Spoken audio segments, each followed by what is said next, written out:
Hello दोस्तों, देव online classes में आपका स्वागत है। हिंदी श्रृंखला का नेक्स्ट वीडियो आपके सामने लेकर आए हैं, जिसमें बहुत ही इंपॉर्टेंट क्वेश्चन दिए गए हैं। यदि आप लोग हमारे चैनल पर नए हैं तो प्लीज़ चैनल को सब्सक्राइब कर लें, लाइक करें, शेयर करें, कमेंट करना ना भूलें। चलिए दोस्तों, आज का वीडियो शुरू करते हैं। पहला क्वेश्चन है, भागीरथी का पर्यायवाची शब्द है। पहला है सरिता, दूसरा है गंगा, तीसरा है यमुना, चौथा है निर्झरणी। तो बताएं दोस्तों, इसका जो सही आंसर है option number second, Ganga. Bhagirathi का पर्यायवाची शब्द गंगा है। अगला क्वेश्चन है, दामिनी का पर्यायवाची शब्द है। पहला है वर्षा, दूसरा है नीरद, तीसरा है बादल, चौथा है विद्युत। तो बताएं दोस्तों इसका आंसर। इसका जो सही आंसर है ऑप्शन नंबर 4, विद्युत। दामिनी का पर्यायवाची शब्द विद्युत है। अगला क्वेश्चन है, ये काफ़ी इंपॉर्टेंट क्वेश्चन है। स्थावर का विलोम शब्द है। पहला है सचल, दूसरा है चंचल, तीसरा है चेतन, चौथा है जंगम। तो बताएं दोस्तों सही आंसर। इसका जो सही आंसर है ऑप्शन नंबर 4, जंगम। स्थावर का विलोम शब्द जंगम होता है। अगला क्वेश्चन है, हे का विलोम शब्द है। पहला है हास्य, दूसरा है हार, तीसरा है ग्राम्य, चौथा है ग्राह्य। तो बताएं दोस्तों सही आंसर। इसका जो सही आंसर है ऑप्शन नंबर 4, ग्राह्य। हे का विलोम शब्द ग्राह्य है। अगला क्वेश्चन है, ये क्वेश्चन भी कई बार पूछा गया परीक्षा में। मृदुल का विलोम शब्द है। पहला है कठिन, दूसरा है खराब, तीसरा है रुक्ष, चौथा है कठोर। तो बताएं दोस्तों। इसका जो सही आंसर है ऑप्शन नंबर 3, रुक्ष। मृदुल का विलोम शब्द रुक्ष होता है।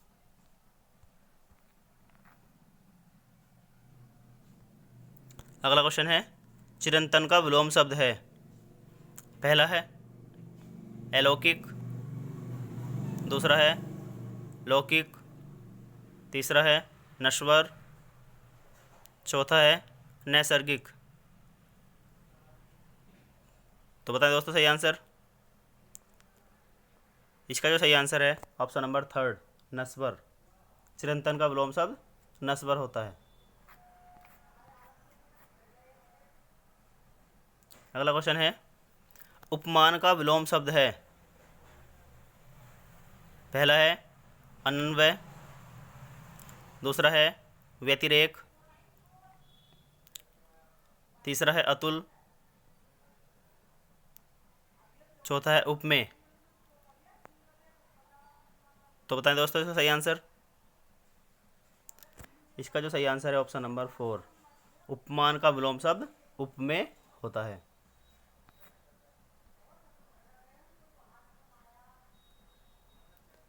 अगला क्वेश्चन है, वीर पुत्र को जन्म देने वाली स्त्री के लिए एक शब्द है।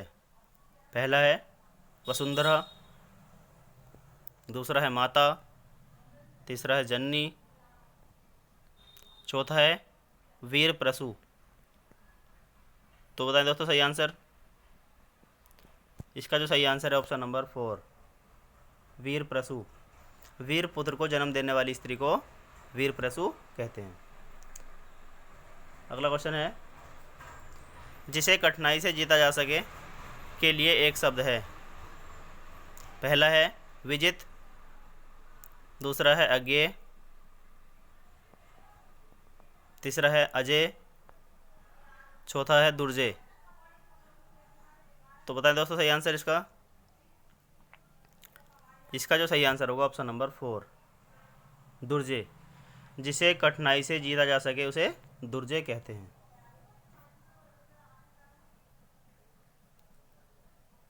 अगला क्वेश्चन है, बचपन और जवानी के बीच की अवस्था के लिए एक शब्द है।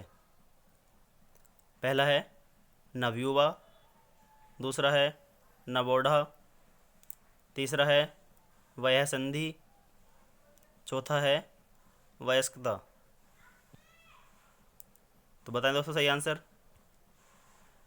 इसका जो सही आंसर है ऑप्शन नंबर 3, वयःसंधि। बचपन और जवानी के बीच की अवस्था को वयःसंधि कहते हैं। अगला क्वेश्चन है, ये कहावत है, इसको पूरा करना है। चमड़ी जाए पर न जाए, वाक्य को पूरा कीजिए। ये कहावत है। पहला है इज्जत, दूसरा है पैसा, तीसरा है पगड़ी, चौथा है दमड़ी। तो बताएं दोस्तों, इसका जो सही आंसर होगा ऑप्शन नंबर 4, दमड़ी। कहावत सब लोगों ने सुनी होगी, चमड़ी जाए पर दमड़ी न जाए।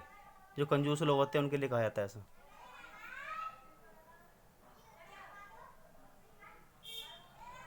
अगला क्वेश्चन है, वाक्य में उचित विराम चिन्ह लगाएं। उसने MA B.Ed पास किया है। तो दोस्तों देखो, यहाँ पे कुछ मिस्टेक है, यहाँ पे मिस्टेक है इतनी जगह में, यहाँ पे तो यहाँ पे हमें सही करना है। पहले दे रखा है MA, तो यहाँ गलत है। तो इसका जो सही आंसर होगा ऑप्शन नंबर 2, MA कोमा लग जाएगा, फिर B.Ed, और यहाँ पे क्या लगेगा, दोनों जगह डॉट लगेगा, यानी फुल स्टॉप लगेगा। तो ये वाला ऑप्शन सही होगा। अगला क्वेश्चन है, वाक्य के घटक होते हैं। पहला है उद्देश्य और विधेय, दूसरा है कर्ता और क्रिया, तीसरा है कर्म और क्रिया, चौथा है कर्म और विशेषण। तो बताएं दोस्तों सही आंसर। इसका जो सही आंसर है ऑप्शन नंबर A, वाक्य के 2 घटक होते हैं, उद्देश्य और विधेय। अगला क्वेश्चन है, काफ़ी इंपॉर्टेंट है। निम्नलिखित में से कौन सा अर्धविराम चिन्ह है। तो बताएं दोस्तों, इसका जो सही आंसर है ऑप्शन नंबर 2, ये जो है अर्धविराम का चिन्ह है।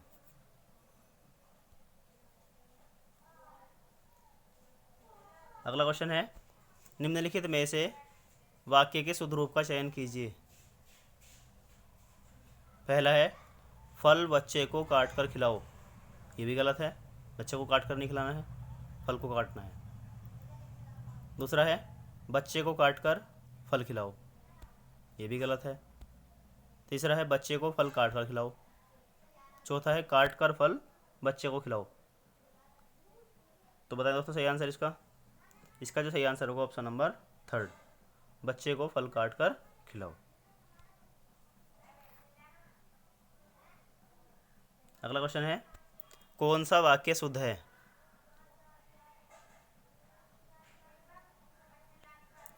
तो बताएं दोस्तों इसका आंसर। इसका जो सही आंसर है ऑप्शन नंबर A, रामचरितमानस एक धार्मिक ग्रंथ है। यहाँ दोस्तों पूरा एक साथ लिखा गया है, यहाँ पे देखो तोड़ के लिखा गया है, 3rd ऑप्शन में तोड़ के लिखा गया है, और 4th ऑप्शन में जो है ये इसमें अलग अलग करके लिखा गया है इसमें भी। इसका सही आंसर होगा ऑप्शन नंबर 1 होगा।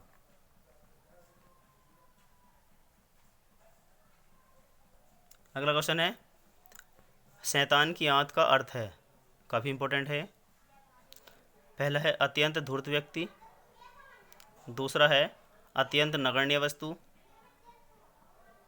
तीसरा है बहुत लंबी वस्तु, और चौथा है अत्यंत लाभदायक वस्तु। तो बताएं दोस्तों सही आंसर इसका। इसका जो सही आंसर होगा ऑप्शन नंबर 3, शैतान की आंत को क्या कहते हैं, अत्यधिक लंबी वस्तु या बहुत लंबी वस्तु कहते हैं। अगला क्वेश्चन है, कलम तोड़ना का अर्थ है। पहला है क्रोध दिखाना, दूसरा है बहुत सुंदर लिखना, तीसरा है भद्दी चीज़ें लिखना। चौथा है बहुत मेहनत करना। तो दोस्तों बताएं सही आंसर इसका। इसका जो सही आंसर है ऑप्शन नंबर सेकंड, बहुत सुंदर लिखना या अनोखी उक्ति लिखना।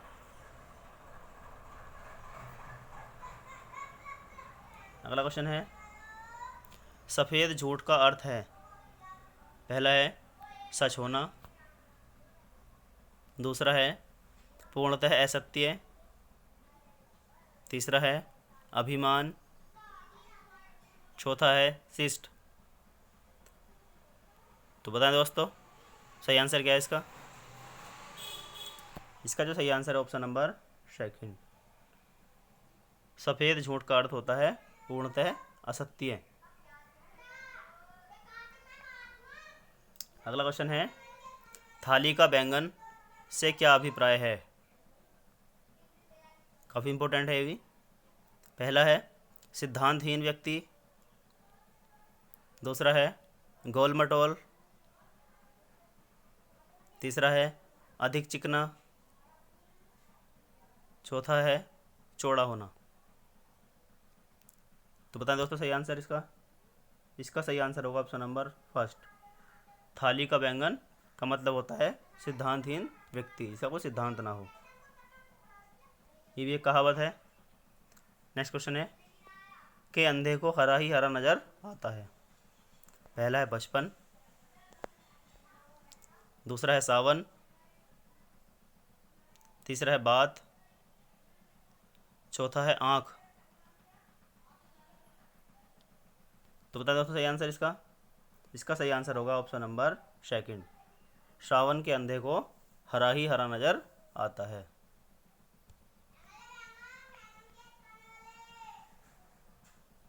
अगला क्वेश्चन है नीम हकीम खतरे जान का अर्थ है।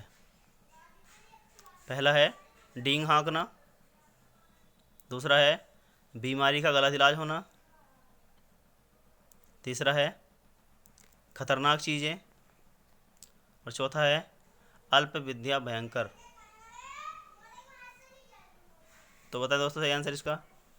इसका जो सही आंसर होगा ऑप्शन नंबर फोर, नीम हकीम खतरे जान का अर्थ होता है अल्प विद्या भयंकर, यानी कि थोड़ी विद्या पे अधिक दिखावा करना। अगला क्वेश्चन है हिंदी का 9वां रस कौन सा है। पहला है भक्ति, दूसरा है वत्सल, तीसरा है शांत, चौथा है करुण रस। तो बताएं दोस्तों सही आंसर इसका। इसका जो सही आंसर है ऑप्शन नंबर थर्ड, हिंदी का 9वां रस शांत रस को कहा जाता है। ये क्वेश्चन काफ़ी इंपॉर्टेंट है। नेक्स्ट क्वेश्चन है जुगुप्सा किस रस का स्थायी भाव है। पहला है करुण रस, दूसरा है वीर रस, तीसरा है विभत्स रस, और चौथा है शांत रस। तो बताएं इसका आंसर। इसका सही आंसर है ऑप्शन नंबर थर्ड, विभत्स रस का स्थायी भाव जुगुप्सा होता है। अगला क्वेश्चन है संचारी भावों की संख्या कितनी है। पहला है 9, दूसरा है 33, तीसरा है 16, और चौथा है 99। तो बताएं दोस्तों इसका जो सही आंसर है ऑप्शन नंबर सेकंड, संचारी भावों की संख्या 33 है। अगला क्वेश्चन है चारों चरणों में समान मात्राओं वाले छंद को क्या कहते हैं। पहला है सममात्रिक छंद, दूसरा है विषममात्रिक छंद, तीसरा है अर्ध सममात्रिक छंद, चौथा है ये सभी। तो बताएं दोस्तों इसका जो सही आंसर है ऑप्शन नंबर ए, चारों चरणों में समान मात्रा वाले छंद को सममात्रिक छंद कहते हैं। अगला क्वेश्चन है, दोहे और रोले को क्रम से मिलाने पर कौन सा छंद बनता है? पहला है हरिगीतिका, दूसरा है कुंडलिया, तीसरा है सवैया, चौथा है बरवै। तो बताएं दोस्तों, इसका जो सही आंसर है ऑप्शन नंबर सेकंड, दोहे और रोले को मिलाने पर कुंडलिया छंद बनता है। अगला क्वेश्चन है, चौपाई के प्रत्येक चरण में कितनी मात्राएं होती हैं? पहला है 11, दूसरा है 13, तीसरा है 16, चौथा है 15। तो बताएं दोस्तों सही आंसर। इसका जो सही आंसर है वो ऑप्शन नंबर थर्ड, चौपाई चंद के प्रत्येक चरण में 16-16 मात्राएं होती हैं। अगला क्वेश्चन है, चरण कमल पंदऊ हरिराई में कौन सा अलंकार है? पहला है श्लेष अलंकार, दूसरा है उपमा अलंकार, तीसरा है रूपक अलंकार, चौथा है अतिशयोक्ति अलंकार। तो बताएं दोस्तों, इसका जो सही आंसर है ऑप्शन नंबर थर्ड, रूपक अलंकार। आज के वीडियो का अंतिम क्वेश्चन जो काफ़ी महत्वपूर्ण है, हिंदी के सर्वप्रथम प्रकाशित पत्र का नाम है? पहला है सम्मेलन पत्रिका, दूसरा है उत्तन मार्तंड, तीसरा है सरस्वती, चौथा है नागरी प्रचारणी पत्रिका। तो बताएं दोस्तों इसका आंसर। इसका जो सही आंसर है ऑप्शन नंबर सेकंड, उत्तन मार्तंड हिंदी का सर्वप्रथम प्रकाशित पत्र है। तो दोस्तों आशा करते हैं आपको हमारा वीडियो पसंद आया होगा। यदि आपको वीडियो पसंद आया हो तो इसे अधिक से अधिक लाइक करें, शेयर करें, कमेंट करना ना भूलें। अपनी तैयारी कंटिन्यू रखें। Thank you for watching this video.